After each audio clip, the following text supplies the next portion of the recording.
Operation સિંદૂરને લઈને સેનાના પરાક્રમને ગૃહરાજ્યમંત્રીએ વખાણ્યું છે। મંદિરે પોતાની સાથે એક પ્રાર્થના સૈનિકો માટે પણ કરજો તેવું હર્ષસંઘવીનું નિવેદન સામે આવ્યું। ભારતીય સેનાએ પાકિસ્તાનના આતંકી અડ્ડાઓને ધ્વસ્ત કર્યા છે। દેશના દરેક નાગરિકોને સેના ઉપર અભિમાન હોવું જોઈએ।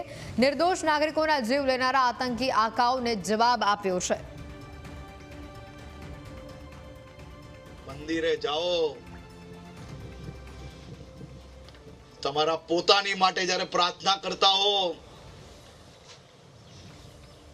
તમને જેને જે ધર્મમાં આસ્થા હોય, જ્યારે પ્રાર્થના કરો ત્યારે એક પ્રાર્થના આપણા દેશના આ એક સૈનિકો માટે જરૂરથી કરવી જોઈએ। એની માતા પિતાને વંદન, આ સેનાના જવાનોના તમામ પરિવારજનોને વંદન આપવા પડે અને આદરણીય મોદી સાહેબને એમની આ નીતિ, જે ગોલીની સામે ગોળો ચલાવવાની નીતિ છે ને સાહેબ, એ જ જવાબ આપી શકે।